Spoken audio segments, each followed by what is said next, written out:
নমস্কার বন্ধুরা, আপনারা এখন যেটা দেখছেন এটা পুরুলিয়ার সূর্য মন্দির আপনারা দেখতে পাচ্ছেন। খুব কাছ থেকে আপনাকে দেখাচ্ছি। আপনারা দেখতে থাকুন। এটা সাহেববাঁধ আছে। সাহেববাঁধের কাছেই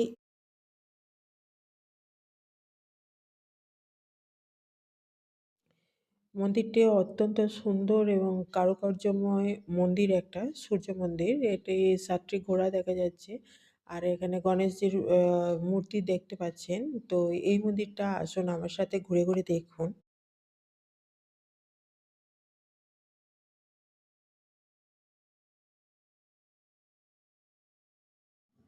যদি এই ধরনের ভিডিও আপনার ভালো লেগে থাকে তাহলে লাইক, কমেন্ট, সাবস্ক্রাইব অবশ্যই করে রাখবেন। যাতে পরবর্তী সময়ে আরও নতুন, নতুন এই ধরনের ভিডিও আপনাদের সামনে উপস্থাপন করতে পারি। ধন্যবাদ।